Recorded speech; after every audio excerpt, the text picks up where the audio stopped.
Le Sénégal éliminé en 16e de finale de Coupe du Monde. C'était pas la phrase qui devrait sortir de ma bouche. Je le souhaitais pas du tout, mais malheureusement, c'est la réalité sur le terrain. Reus, maa ngi lay nuyu boo xam ne tey je ne me sens pas à l'aise parce qu'on a été éliminé de façon prématurée dans cette campagne de Coupe du Monde. Et pourtant, on y avait cru, on avait pensé faire le meilleur, mais malheureusement, l'aventure s'est arrêtée en 8e de finale. Ma bàyyi la nga nuyoog ñi nga xam ne ñoom ñoo lay seetaan. waaw di la nuyu di la ziar di nuyu ñëpp ñuy seetaan à travers Wow TV. Je pense que fii moom léegi suñu kër la ñëw nañ fi ñëwati fii c'est 3e épisode je pense. Oui, 3e épisode, 3e numéro. 3e numéro di nuyu ñëpp di nuyu la famille. Bon, on est éliminé mais c'est pas la fin du monde, la vie continue. C'est pas la fin du monde. Est-ce que élimination bi nga xam ne moom la ñu éliminé Sénégal man ni ma bettee est-ce que yow tamit noonu la bettee.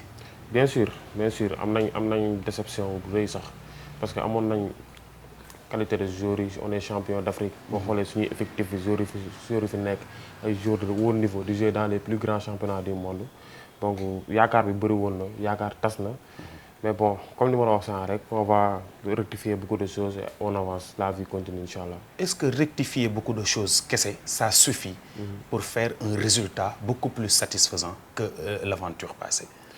waaw bien sûr rek je pense que li ñu war a def instant yi mooy rectifier parce que tey jii mënuñu waxaat ba match bi ñëwaat. match bi jëlee nañ ci déception bu rëy parce que y avait de la place quand même boo xoolee Sénégal qualité de joueur yi ñu yor ak effectif bi ñu yor c'était minimum quart de finale. boo xoolee sa partie tableau bi ñu nekkoon. boo génn ci Belgique États-Unis nga war a teseel. États-Unis même si que doon nañu match amical mais gis nañ ne ba léegi ñaari kii bi bokkul. ak envie bi ngeen ñëwee confiance bi ngeen ñëwaatee ci match bi. Il y avait de la place quoi pour faire quelque chose mais bon c'est la vie hein. mu mel ni da nga alerté woon. ni ma attention. Sénégal mënul Belgique. waaw ma ne la pour man nga ni gars yi ñu bëri ñu ngi naan Sénégal moo mën Belgique da koy dóor. ma ne la man sax ci ñooñu laa bokk. nga ni ma attention vous n'avez pas la raison. ngeen di wax loolu fan nga tegoon sa argument boobu. waaw keroog bi ma toogee fi ne la mënoo Belgique fenn laa ko tegoon mooy coach. après wax naa la ko nee naa la man tiituma Belgique mais Pape Thiaw laa tiit coach laa tiit parce que gars ñoo war a def différence sélectionneur ak tacticien. sélectionneur dafa am tacticien am. lan mooy la différence. voilà ñun dañoo am sélectionneur mooy koo xam ne dañ lay jox équipe nationale. nga dem xool les meilleurs. du ma ne sax les meilleurs nga dem xool ñi la neex nga convoqué leen.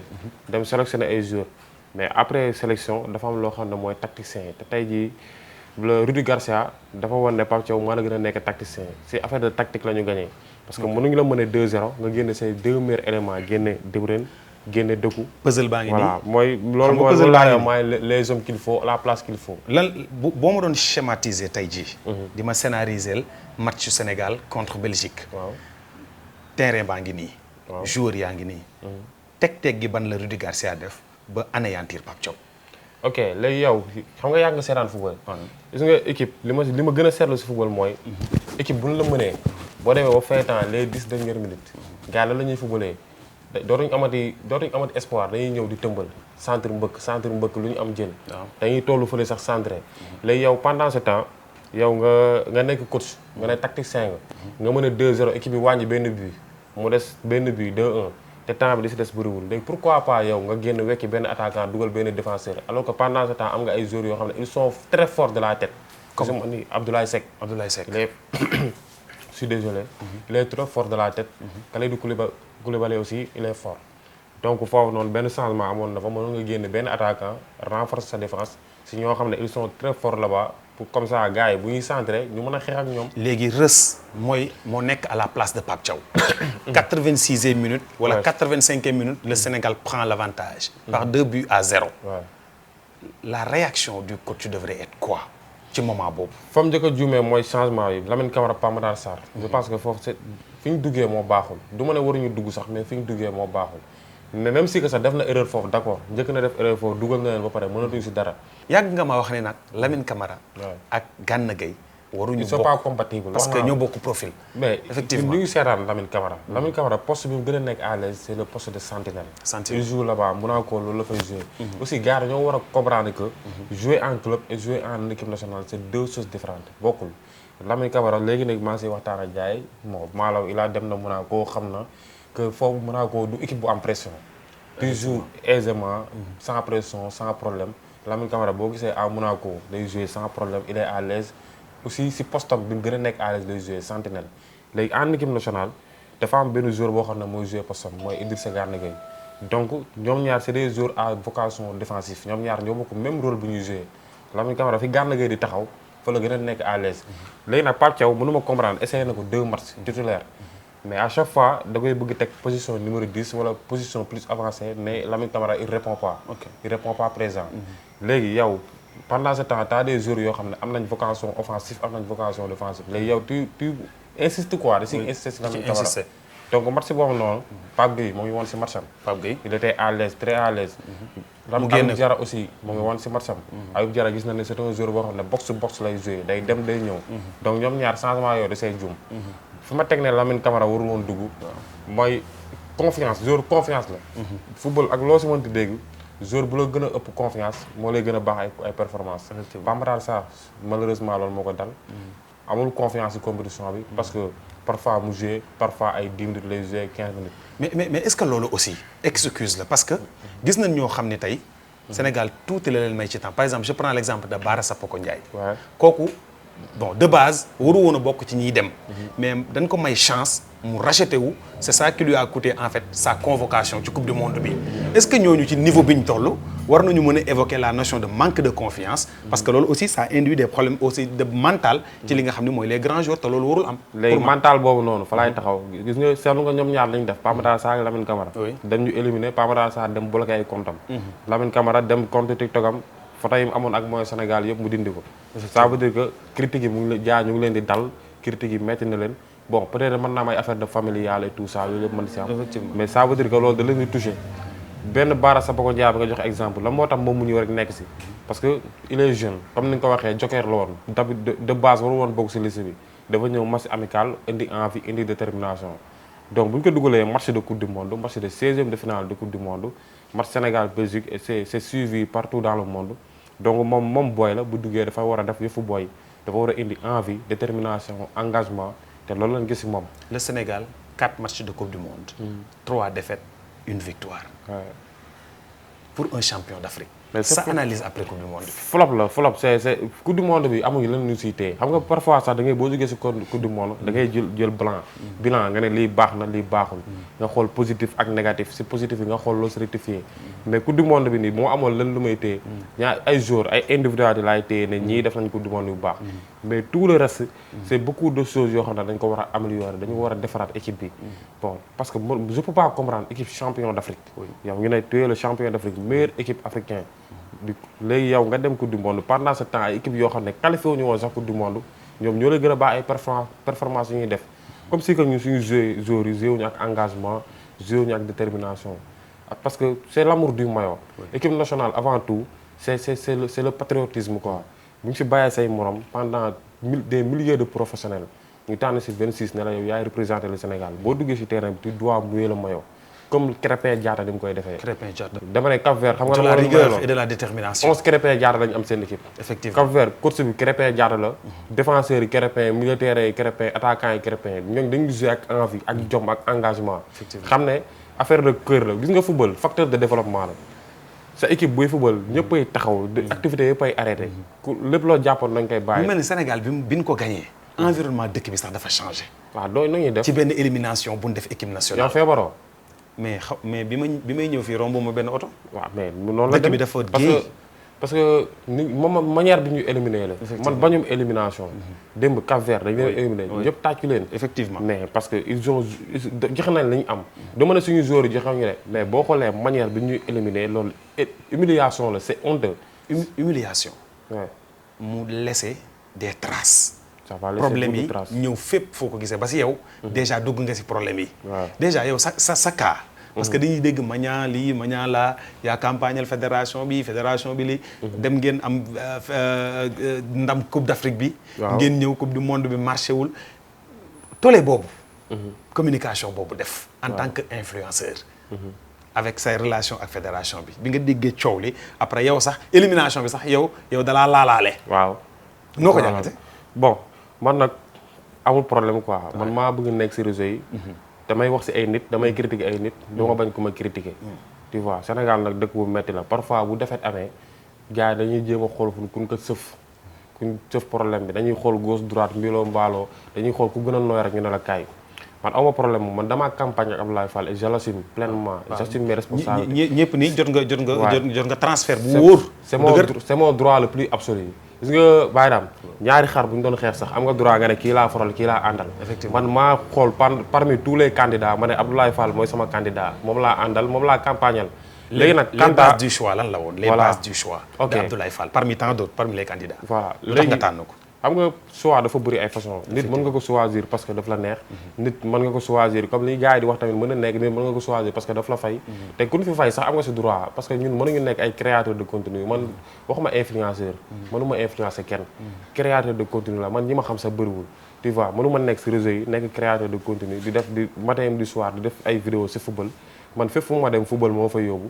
donc nit su ma ñëwee am naa droit nit fekk ma toog ne ma res kaay ma jox la lii nga liggéeyal ma pourquoi pas mais cas boobu noonu bu fekkoon noonu la demee sax damay assumer samay responsabilités ne pleinement dañ ma fay ma def lii mais quant à loo xam ne man fayuñu ma ñu bëgg si salaire sama der loolu moo may metti si cas bi quoi mais du question ko ay yaa campagnal Abdoulaye Fall ak campagne loo ko mu mel ni dem ngeen Coupe d'Afrique ngeen am résultat bu satisfaisant ak lu ñu mënti wax ngeen gagné benn match boo xam ni c'est un match historique qui restera à jamais gravé dans les annales du football africain muy Sénégal Maroc ngeen gagné ko haut la main ñu ñëw ñu ne fédération bi jig nañu ngeen ñëw coupe du monde vous avez connu un revers ñooñu laay wax ñu nekk ci fédération bi est-ce que da nga leen applaudir woon ci coupe d'Afrique bi est-ce que coupe du monde bi jàpp nga ni ils ont failli à leur mission kon xam nga lépp borul xam nga bu fekkee boo jëlee si côté bilan sportivement résultat yi ñëw na parce que dañoo jël CAN U15 U17 CAN U15 U17 équipe A 3 coupes d'Afrique si ñoo xam ne amaguñu fi sax 1 an effectivement que fédération bi ngi toogee ba léegi matagul 1 an ñu jël fi 3 trophées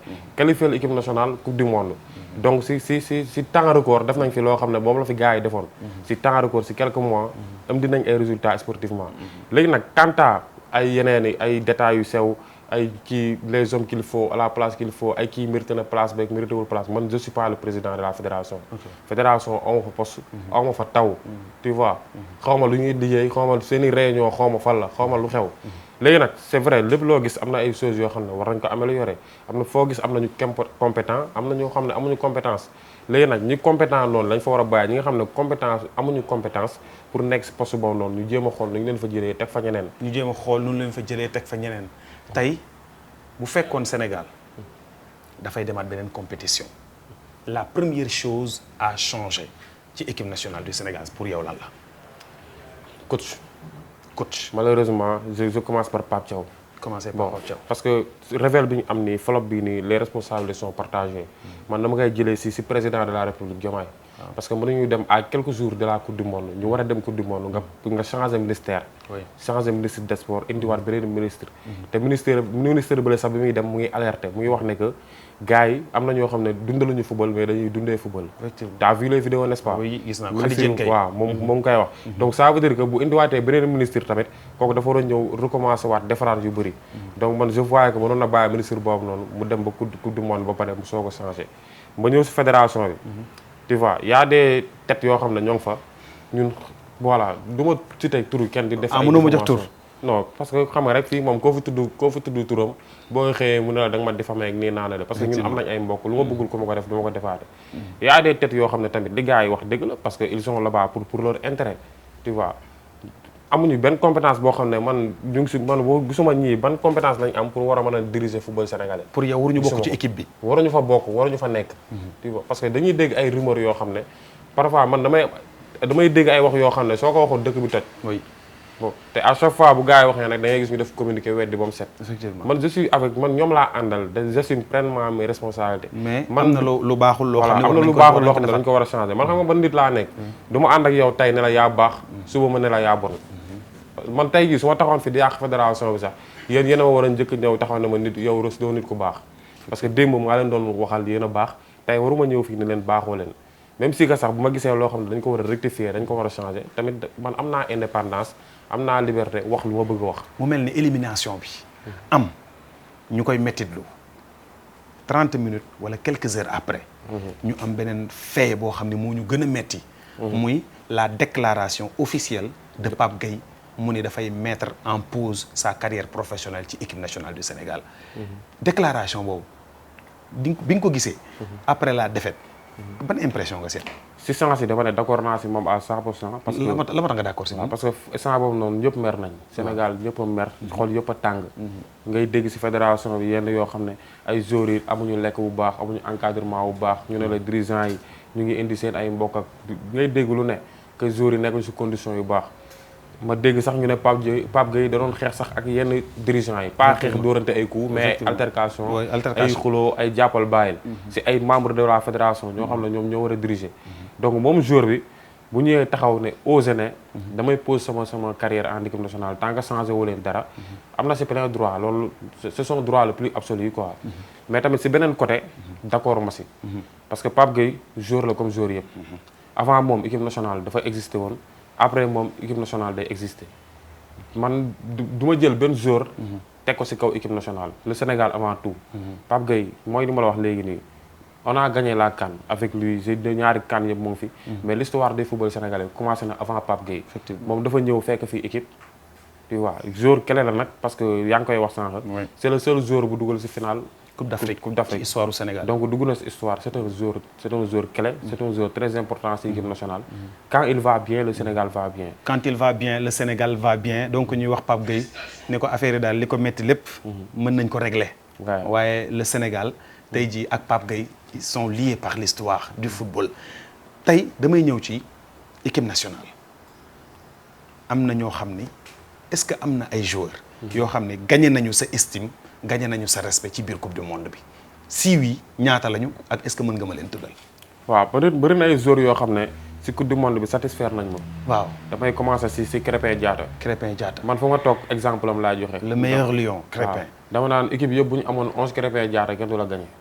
voilà c'est le meilleur sénégalais parce que fulla bi muy joué fayda bi muy joué latéral droit la boo xam du woon sax de base du woon poste latéral droit mais fullaam ak faydaam moo koy may à chaque fois da koy gérer te boo xoolee à Monaco amu fa temps de jeu bu bëri parfois day blessé parfois coach yi bu ñëwee deuxième mi-temps lay dugg mais bu ñëwee en équipe nationale moom day wane ne guerrier la soldat la patriote la day joxe lépp lu mu am donc moom satisfaire na ma Krépin Diatta moom awma lu ma ko wax mu mel ni à part Sénégal waaw d'autre côté am na aussi benn joueur Ismaïla Sarr benn joueur boo xam ne sénégalais yi dañ ko doon xaar lu bëree le meilleur buteur de l'histoire du Sénégal en coupe du monde parce que daf ko prouver avec Crystal Palace saison bi def une saison extraordinaire une saison de dingue dem jël Ligue Europa Conférence donc bu ñëwee équipe nationale dafa war a wane ne man leader laa si yaakaari laa bokk premier match bi il a fait un mauvais match du ma ne mauvais match sax parce que doon naa wax gars yi nee naa attention contre la France certes raté na occasion boo xam ne mais il peut se racheter coûté nañu très cher mais boo xoolee le contenu de son match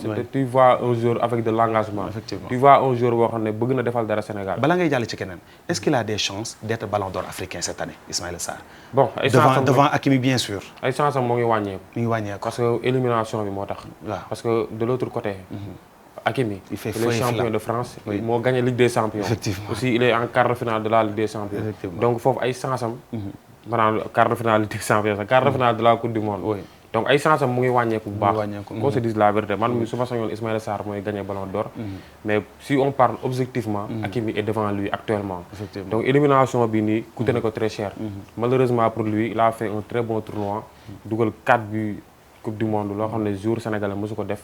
avec des matchs de qualité des matchs de très haute performance. à part Ismaïla Sarr kan nga may limalaatal. à part Ismaïla Sarr y a d'autres joueurs comme les deux latérales gauche. je pense que ñoom ñaar. El Hadj Malick Diouf et Jacobs Ismaël Jacobs. parce que El Hadj Malick Diouf dafa ñëw contre France ñëpp ne tey mu dee. tu te rappelles. contre Olysée waaw ñëpp ne Olysée la am. Olysée le meilleur joueur l'un des meilleurs joueurs du monde. il a géré le match.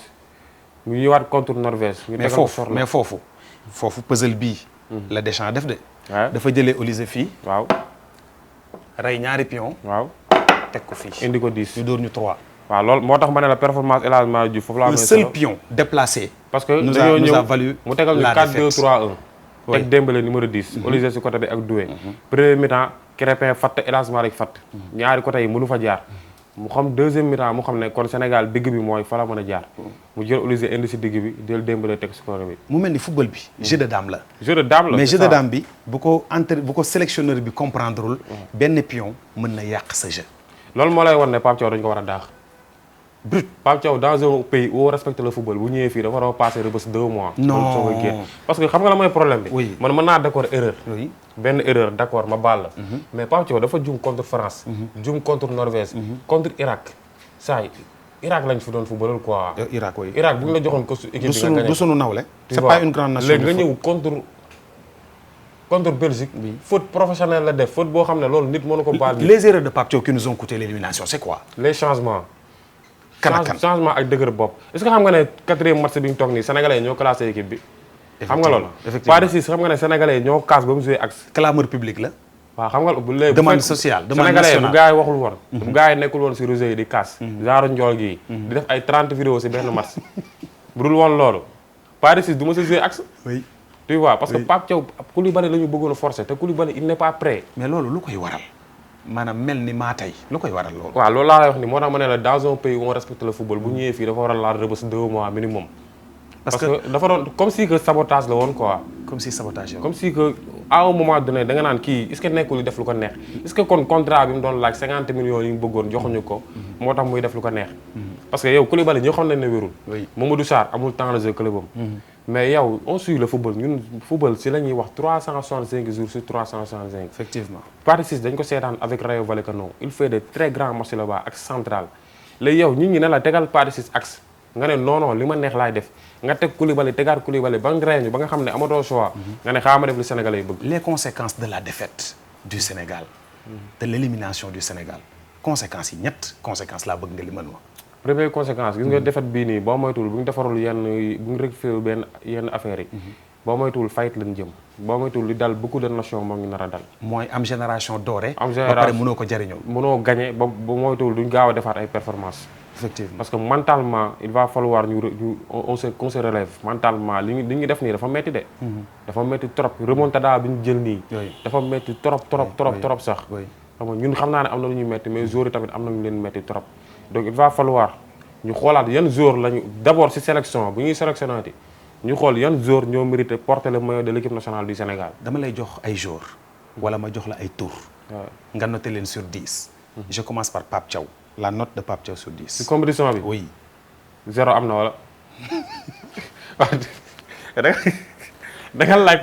0 sur 10 Pape Thiaw am na la am na wala. wala lépp am na lépp am na 0 am na. waaw Pape Thiaw 0 jàllal ci keneen. Pape Thiaw 0 sur 10. jàllal ci keneen waaye. Sadio Mané Sadio Mané bon. Sadio Mané c'est notre meilleur joueur de l'histoire du football sénégalais. oui oui. mais gis nañ ne il a 34 ans. oui. il a pris de l'âge. États-Unis la note de Sadio Mané dafa tàng. c'est quoi c'est daa nga may benn 5 rek.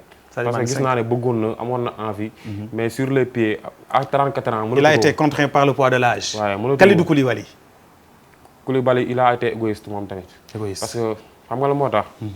Pape Thiaw même si que def na erreur teg ko. mais Reus je te connaissais beaucoup plus doux que ça quoi mais dafa mel ni. non mais man ki ngay àndal xaw na la contaminé. instant yi dëgër na quoi yàq nit mais dama lay wax. la réalité. Koulibaly moom xam na ne wérul. moom si boppam. te Pape Thiaw buy teg 11 départ man gëm naa ne da siy waxtaan ak cadre yi. mais pourquoi pas moom Koulibaly. moom xam na li nekk si moom. pourquoi pas mu ne coach je suis désolé mais je suis pas capable de jouer ce match. mais comme que on joue contre la France match d'histoire la match moom binationaux la français la dafa bëggoon jouer match boobu. Krépin Diatta. 10 sur 10 mënuma ko wax parce que sorewuñu mais dama koy jox 9,5 sur 10. 9,5 sur 10. waaw Pathé Ciss. Pathé Ciss aussi amul temps de jeu bu bëri. le temps qu'il a joué benn match la titulaire nga mais noté le ko ci temps qu'il a joué. dama koy jox benn 7 ans. Idrissa Gana Gueye. Idrissa Gana Gueye aussi premier match bi dafa flop. parce que moom tamit si blessure la jógee. je vois que compétition bi ñu ngi doon dem mu ngi doon monter en puissance donc da nga koy laal benn 6 rek. en dernier lieu mënuma tudd ñëpp. Ismaïla Sarr. Ismaïla Sarr 8. 8 sur 10 non dinaa si dolli les 2 latéraux yi nga xam ne non ak gardien yi Mory Diaw. Mory Diaw moom Mory Diaw carte rek non xam nga la mooy problème bi ñu ngi wax Pape Diaw mais est-ce que xam nga ne Mory Diaw su ñu ngi toog loola bokk. donc Mory Diaw mooy xam nga la mooy problème bi man damay toog ay góolu nawetaan ay góolu yoo xam ne si ñëw sax pro ngi sax championnat Sénégal ñu ne ma gis nga gardien de but bu la leeree ne boo génnee doo am bal bi taxawal say camp. est-ce que xam nga ne Mory Diaw bu génnul woon foofu noonu foot bu leer dafa am si ñaxate xam nga loolu. foot bu leer am na mais xam naa ne arbitre bi dafa jéppi góol bi ba ne góol bii moom non nañu wax dëgg quoi parce que foofu sortie boobu noonu. yow à 2-1 yow sortie boobu noonu Mory Diaw lu mu doon def foofu. yow nga leer na yow boo génnee mënoo am bal doo taxaw say camp. c'est la grande question qu'on se wala nga pose. boole ñaxate xam nga am na gardien yoo xam ne bu nekkoon ñoom ñaxateeg Tielemans yëpp lay boole jaxase ñoom ñëpp lay boole jaxase mais yow génn nga amoo bal Tielemans mbëkk na bal bi dugg na moo ñu toogloo si li ñu toogloo la bokk. léegi ma globaliser les deux latéraux. Jacobs ak El Malick Diouf leur note dans cette coupe du monde. waaw ñoom ñaar boo xoolee li ñu leen inquiété bëriwul quoi. oui. contre la France daal laa xam ne Malick def na un grand match. bon moom dama koy laal 6 ma laal Jacobs si 7. ok fédération bi ñu génne ci compétition bi ñu à notre surprise ñu annoncé ay plaintes parce que en fait leur honneur a été touché. ci ay accusations. est-ce que posture boobu la fédération mënoon jël pour yow. ah mais nag loo si mënti dégg ñoom ay père de famille lañ de. am nañ ay mbokk. boo toogee yow man sama papa bu fa nekkoon ma dégg ñu ne sama papa day dem ay soirée day mandi. day feetu di iri ay astafurla sax bëgguma sax dugg si yenn termes yi xam nga loolu tamit neexu si xol quoi. neexu si xol. tu vois xaw ma nag dëgg la xaw ma du dëgg. mais bu fekkee ne ñoom dañoo jàpp ne loolu du dëgg. ñoom am nañ droit dem porter plainte. gars yi dem indi ay preuves yu leer nañ que li ñu leen di sosal ndax loolu moo am ou pas. mais bu fekkee ne tamit loolu dëgg la ah kaay y a urgence y a problème bu fekkee man li may dégg si fédération bi yëpp ñoom ñoo ko def. vraiment état bi war na jug si ñoom. état bi war na jug si ñoom. équipe africaine bi la gën a satisfaire ci coupe du monde bi. bon on est obligé man Cap Vert laay wax. Marocain Cap Vert parce que Cap Vert. ils ont joué contre les champions du monde. oui les champions en titre. contre Argentine de Léo Messi. mais ils ont joué comme de vrais hommes de vrais guerriers de vrais soldats joué contre l'Argentine les yeux dans les yeux. défense jouer match yi ba à 120 minutes c'est pas donné à n'importe qui. ils ont dignement représenté leur pays dignement mais malheureusement ils ont été éliminés. waaw léegi ñi nga xam ne ñoom ñoo des ci compétition bi. je pense que ñaar lañ. Maroc ak Égypte. Maroc ak Égypte koo ci gën a yaakaar. ah malheureusement marocain laay wax même si que bëgguma leen woon wax sax mais malheureusement. faut qu'on accepte rek. contre la France Maroc gëm nga ni mën na si génn. waaw bien sûr match la de mais France par favori. mais attention faut pas sous-estimer les Marocains. et pour rappel aussi Maroc bi mu éliminé Portugal. éliminé Espagne. France moo ko éliminé par 2-0 ci coupe du monde bi passé. waaw waaw te boo xoolee bi Portugal Espagne ñooy tese. waaw ku dóor da ngay dem demi-finale. Maroc France. donc c'est un match boo xam ne français foog ñu jël ko au sérieux parce que ñoo leen éliminé woon daaw demi-finale dóor leen 2-0. mais Maroc boobu ak Maroc bi beaucoup de choses ont amélioré. Maroc bi moo gën a jeune. Maroc bi moo gën a xiif moo gën a am envie. parce que Maroc dafa organiser Coupe d'Afrique si dëkkam perte ko si dëkkam. donc dañoo war a am bor boo xam ne dañu ko war a fay seen population. donc contre France même si que France par favori mais faut faire attention quand même. l'équipe favorite pour cette Coupe du monde. bon France et les Argentins France numéro 1 Argentine numéro 2. parce que boo xoolee ñoom ñaar seen partie tableau yi ñu nekk ñoom ñaar ñoom ku nekk war nga mën a dem final. ban joueur moo la gën a impressionné ci durant coupe du monde bi.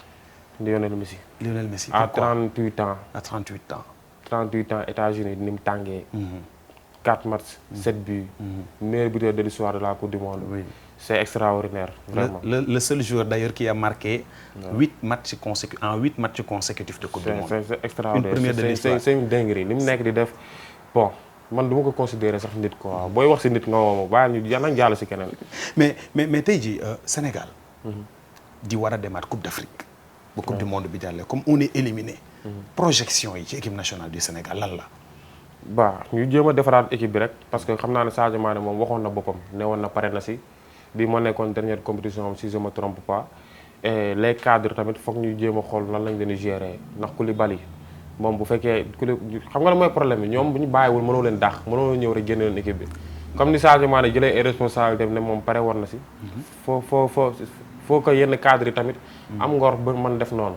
tu vois donc foog ñu rajeunir aussi équipe bi. mais je pense que même bu ñu leen dàqul est-ce que parfois match fu muy toll ci intensité. est-ce que waruñu leen a génne am audace di leen génne. waaw léegi boo amee course bu complexe boo xam ne mënu leen génne léegi nan ngay def moo tax foog ñu dem uti un course de très haut niveau. tey jii mënoo am effectif bu toll ni Sénégal am ay joueurs yoo xam ne ils évoluent dans les plus grands championnats du monde. ay Premier League ay Liga ay Serie A tu vois yow man kaa Assane Diao bokk na si lu ma gën a metti. pourquoi lu tax loolu. le gosse il évolue en Serie A. comment il fait une saison extraordinaire. mais Assane Diao xanaa du moom lañ doon xëccoo ak Espagne n'est-ce pas. effectivement jouer équipe Espagne espoir. comment quoi qu'on puisse dire il a fait une bonne saison là-bas même si que dugalul bii yu bëri sax mais il avait de l'envie il avait de détermination pour def dara. ay moromam ñoo fi nekk du jouer mais pour Assane Diao morom yi ñu doon teg ñuy jouer nii gënuñu ko de daaxuñu ko football de. mais xam nga foofu sama problème mooy lan.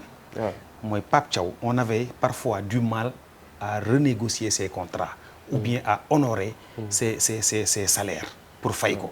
Ouais. yéen a ngi bëgg ñu jugee ci coach sénégalais yi dem ci coach yu mag yi te ku di kii di coach un grand coach dit aussi un grand salaire est-ce que amul ay préalable yoo xam ne war nañ ko régler avant ñuy aspirer à quelque chose de plus grand. kon da ngaa bëgg yow ñu continuer si ay ñoom Pape Thiaw ak ay Omar Daf ak ay waa 2002 tamit bëgg naa taxaw foofu tuuti. may ma loolu. 2002 gis nga xam nga la mooy problème bi. faut que ñu xam ne 2002 c'est pas ñoom ñooy football Sénégal. 2002. tu vois ñoom l'histoire du football sénégalais nag d'accord naa ne si ñoom la commencé. gisoo seen njariñ ci accompagner bi ni accompagner gisuma ko benn njariñ parce que Pape Thiaw xanaa du seen compétiteur la seen gain la n'est-ce pas. mais pourquoi ñoom tamit xam nga ñoom tamit ay complices lañ. bu ñu waxee fédération wax si joueurs yi nañu wax si waa 2000 ñoom tamit ay ñu dal nii ay complices lañ. mais lan lañ mën a nekkee complice. El Hadj Diouf ban njariñ la am foofu à part taxaw di tël ay bal. respecté naa ko quoi. je le respecte beaucoup ay ñoom Fadiga. mais bu fekkee ne ñoom amuñu droit amuñu audace taxaw ak Pape Thiaw nekk sa waay nekkoo si dëgg. je suis désolé mais kon amuñu fa njariñ. bu fekkee ne ñoom dañoo nekk si équipe bi noonu taxaw ay Lamine Diatta ay El Hadj Diouf ay Fadiga. ñu ne Pape Thiaw seen compatriote la. seen gain la te mënuñu ko wax dëgg. kon ñooñu ay complice lañ sa waay. kon ñooñu yow gisoo ñuy accompagner les Lions ci seen dem. du ma ne ñu raxas leen ñoom ñëpp parce que am na si koo xam ne Tony Silva préparateur gardien la kooku am na rôle bu fixe bu mu fa ne tu vois mais am na ñoo xam ne tey yow El Hadj Diouf lan la fay def. bon El Hadj Diouf je pense que ci mental lay gën a joué waxtaan ak gars yi mental ci mental lay gën a joué. ok d'accord parce que déjà. def na benn acte ci Coupe d'Afrique bi. est-ce que xam nga ne Lamine Diatta agent de joueur la. Lamine Diatta waaw xam nga loolu Lamine Diatta mu ngi si staff bi mais agent de joueur la moom. Lamine Diatta si xam nga ne coach joueur bu mu bëgg mu ñëw équipe nationale day ñëw xam nga loolu. Lamine Diatta. waaw bàyyi la dans un pays où on respecte le football. agent de joueur bëgg nekk si staff équipe nationale. agent de joueur Lamine Diatta bokk na si ñuy convoqué joueur équipe nationale te du coach. Lamine Diatta joueur bu mu bëgg yow boo amoon rakk nii boo ko linkee Lamine Diatta bu ko bëggee indi équipe nationale da koy indi. mais c'est la réalité man li ma lay wax nii du ay waxantu c'est la réalité loolu moo am na joueurs yoo xam ne seen convocation équipe nationale si Lamine Diatta la dépendre. mais man dama gis benn affaire bu El Hadj Diouf def boo xam ne il a été déterminant. mooy Coupe d'Afrique am ñu subir injustice. Sadio Mané demandé ko avis mu jox ko benn avis benn réponse boo xam ne dafa favorable ci issue bu match bi. mooy dem leen dugg ci terrain bi football. moralement loolu baax na. waaw bon waxuma ñu daax leen ñoom ñëpp waxuma ñu raxas leen ñoom ñëpp mais dama ne la pourquoi pas ñun ñu war a dépendre à chaque fois ñun ñu war a dépendre ci génération 2002. ñu war leen yóbbu ñun lépp lu ñu dal ñoom ñoo ñu ko teg. donc le travail ñooñu ils peuvent le faire à la maison. il va falloir qu'on tourne une page. xoolee leneen. mënuñu jóge ci Aliou Cissé Amara Traoré dal ci Pape Thiaw gars yi bëgg ñu waxaat ay 2002 ngir yàlla rek nan xool ñeneen ñoo xam ne du woon 2002. Aliou Cissé dem na Amara Traoré dem na Pape Thiaw je pense que. boo moytuwul mi ngi ci yoon bi day dem. waaw day dem waaw. kan mooy sa profil idéal pour yor équipe nationale du Sénégal. en tout cas un coach qui n'est pas complexé. est-ce que am nga tour. parce que mënu ma joxe tour. pour le moment mënu ma joxe tour parce que y a des coachs ici au Sénégal tamit y a des tacticiens y a des coachs yoo xam ne ñoo ngi fi. comme mais est-ce que tamit bu ñu ko joxaatee coach boo xam ne sénégalais la.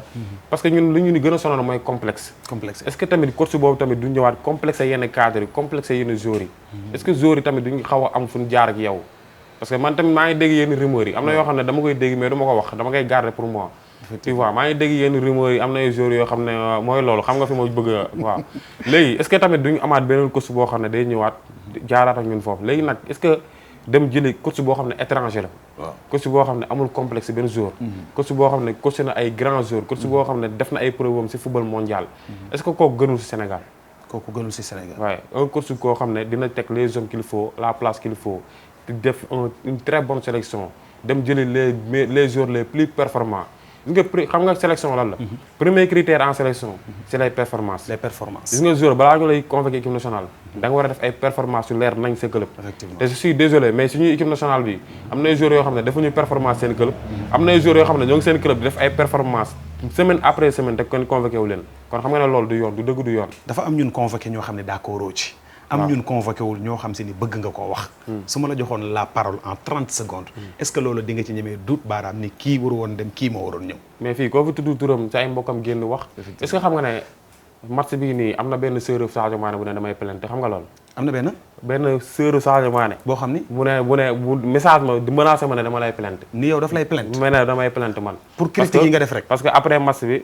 dama def vidéo ma ne Sadio Mané boo ko na suñu ni toogloo parce que Pape Thiaw da ko complexé. bu ko nangoon génne dugal benn défenseur wala benn militaire mën nañ am dara mu message ma wax ay waxam man tamit ma réplique wax mi loo mbaaloo am après xam nga fa la mujjee non beneen yoon dee leen xool ni ngeen di waxee plainte la commencé ba si négociation la mujjee parce que Sénégal moo demee noonu ñun ñu nekk si réseau yi yëpp loolu la ñuy dund man loolu laay dund Mouhamed loolu lay dund Yombi loolu la ñuy dund koo fi wax jour boo fi tudd turam famille am message la bu menacé wul dina la wax ngir yàlla bul waxee nii tu vois moo tax man du ma sax bëgg a dugg si ay détails du ma bëgg a tudd turu benn jour. mais la dernière question mooy yow tu vois un départ des légendes le message pour ceux qui doivent assurer la relève de demain c'est quoi ñu xam ne Sénégal nekkatul équipe bu ndaw équipe bu mag lañu yor équipe de très haut niveau lañu yor tu vois si les 3 dernières compétitions on est 2 fois champion d'Afrique effectivement ñun échange bi ni Afrique def nañ fi suñuy preuve ba pare fi ñu gars yi di gën a xaaree mooy si le plan mondial c'est coupe du monde bi dañ fi waroon wane suñuy preuve dañoo waroon wane ne que qu'on est le Sénégal qu'on est champion d'Afrique malheureusement wanewuñu ko et yenn booy yi nag ñi nga xam ne ñu ngi leen di gën a yaakaar maa ngi gis gars yi di dal seen kaw est-ce que tamit loolu du poids est-ce que tamit beneen booy bu bëgg jël nationalité sénégalaise bu gisee dañuy traité suñu booy pression bi ñu leen di teg ëllëg kooku bu naree ñëw Sénégal est-ce que duñu ne saa yi xaaral ma def nang ñii nanguñu defet ils sont trop exigeants xam nga football on doit être exigeant mais dañoo war a xam ne tamit défaite ci football la bokk échec ci football la bokk parfois nga gis équipe boo xam ne day yor yow Allemagne xoolal génération bi ñu am xoolal équipe bi ñu am pourtant échec lañu def 16e de finale Paraguay moo leen éliminé mais Sénégal malheureusement nanguñu defek nanguñu échec bu échec rek nga gis gars yi commencé ku nekk génn di wax ku nekk taf ku la neex ñi nga xam yow man footballuma maa ngi Sénégal toog man dewuma États-Unis footballuma footballaale ma am na ñu ma sippi défaite bi effectivement kon loolu ma lay wax ne Sénégal ñun am na ñoo xam ne ils sont amuñu esprit sportif bëgg nañu fo mais mënuñu fo pour ñoom gagner rek yow da ngaa war a gagner rek te loolu du football